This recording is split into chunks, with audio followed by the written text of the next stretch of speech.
going to get a good old 2 for 1 on this one. We're going to do numbers 5 and 6 because I think we can squeeze them in under 5 minutes, and that's my limit on my video size. So number 5, we've got expand, which is just another word for distribute. We want you to distribute to write an equivalent expression. So distributive property, all it means to me is that I'm going to take the number that's outside my parenthesis group and I'm going to multiply it by both parts that are inside.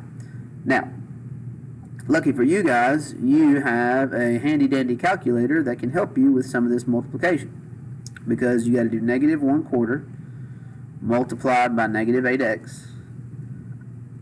Your plus drops down.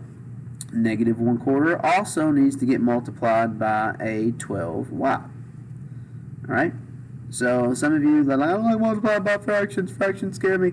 You actually can just grab this and type in what you need to type in, which is I got to do negative 1/4, come over and multiply by negative 8. You'll see that that gives you a 2. Hey, that works out nice.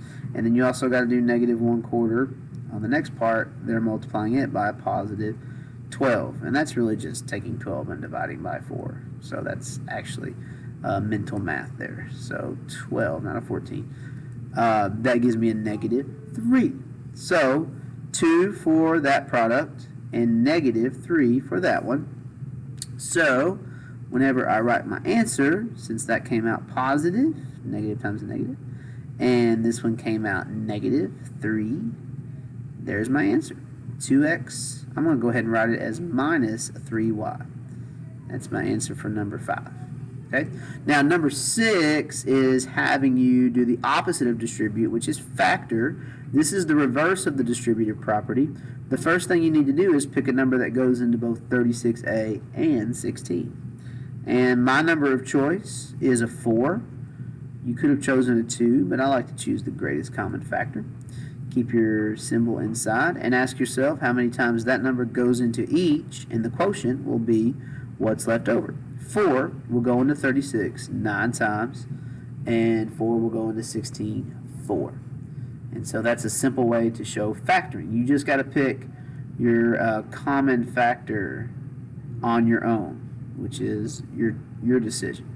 As long as it's greater than 1, you should be okay. If you choose 2 there, if you would have chosen 2, you would have gotten 18a minus 16 divided by 2, which is 8. Either one of those are acceptable. All right, that's how we work factoring and distributive property problems.